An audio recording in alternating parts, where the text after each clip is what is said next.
guys, welcome back to my channel. Today we have The Bone Shard Daughter by Andrea Stewart. So this was a book for the ride, let's just say that. This book was amazing and I loved it. Okay, so this is a book I got from a Luma crate last year, I believe, in November. I'm so bad. I'm literally trying to smash out these books, so I have been trying to one-sit them and get these books started.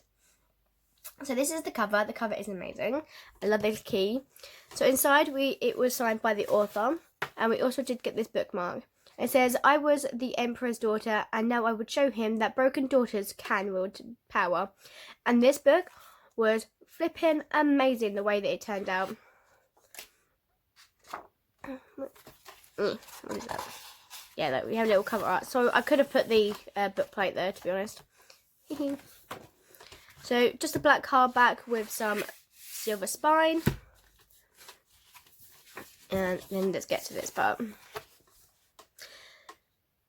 The Sukai dynasty has ruled the Phoenix Empire for over a century. Their mastery of bone shard magic, powering the monstrous construction that maintains law and order. But now the Emperor's rule is failing, and the revolution is sweeping across the Empire's many islands. Lynn is the Emperor's daughter, but a mysterious illness has stolen her childhood memories and her status as the heir to the Empire. Trapped in a palace of locked doors and old secrets, Lynn has vowed to reclaim her birthright by mastering the forbidden art of bone shard magic. But the mysteries behind such power are dark and deep, and wielding her family's magic carries a great cost. When the revolution reaches the gate of the palace itself, Lynn must decide how far she is willing to go to claim her throne and save her people. This is the map. But it's quite interesting because I was like, this kind of reminds me Avatar vibes. I don't know why, but it just does. And it's like really nice as well. I love how it all started and everything like that.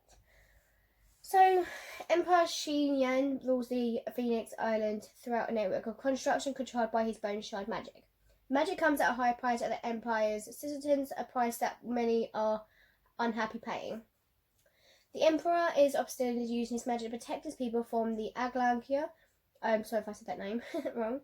An ancient enemy that most feels does not still exist, as his motives truly are real. Or is there something else happening beneath the surface? There are several points of this found throughout the book. Lynn's storyline is arguably the most important. She's the daughter of the Emperor, despite to prove her worth to the father and earn his trust. Only by discovering his secrets that she can hope someday succeed him and lead his empire. However, the more she tries to learn, the more dangerous these secrets become. The lies build up, and he has eyes everywhere. He's a dangerous man. Oh my god. He's a dangerous man to cross, and Lynn needs to find a way to survive his machinations and figure out where he's hiding. I have to say, I was absolutely stunned by where Lynn's storyline ended up. However, while Lynn was technically the main character in the book, I found myself only short invested in her character until about halfway through. Once I got going, it raced along the pace, and it took longer than I thought I would like. So there are a couple of other characters of note, but my favourite was Jovis, a smuggler turned an accidental hero. Oh god, I love his storyline so much. At the time of the book, he spent 7 long years searching for a ship that carried off his kidnapped wife.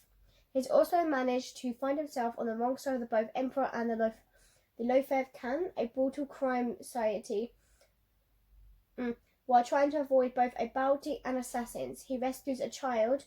He does it for purely monetary reasons, but it's not what people see. It reminds me a bit of a certain hat-wearing hero of content, but I disagree.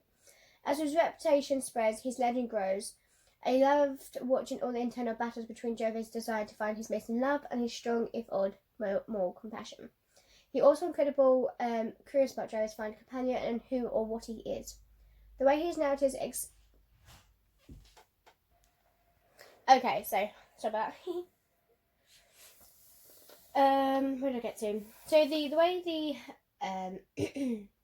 narratives eventually blend together was brilliant. Along the way, the reader is introduced to a truly fascinating world with a history both complex and unique. The mythology was fully developed, and I felt like I had nearly dipped my toes in with much more to know. Despite many things I love about this book, I did have a couple of things that nagged me at first. But I did not care about Sans or the plague storyline at all. I was really tempted to skip the chapters to avoid confusing.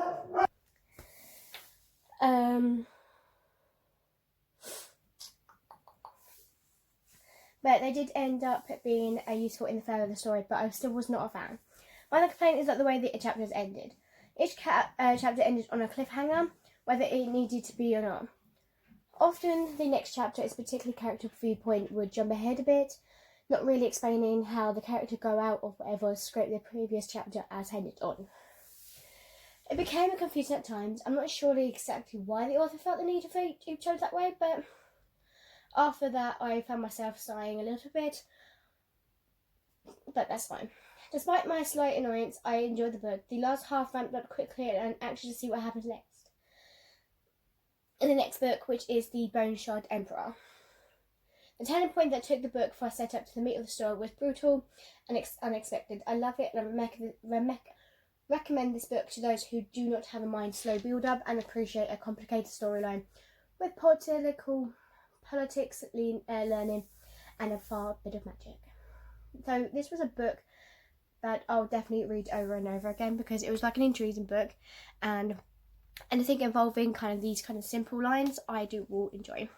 So like I said in the Prison Healer book, it depends on which book will come first. If the Bone-Shard Emperor comes first, this book and that one will come out first before the Prison Healer, because I am just waiting for the second books to come and arrive. Yes, I am waiting, anciently perfectly waiting for them. But thank you guys for watching, and I'll see you guys next time. Bye.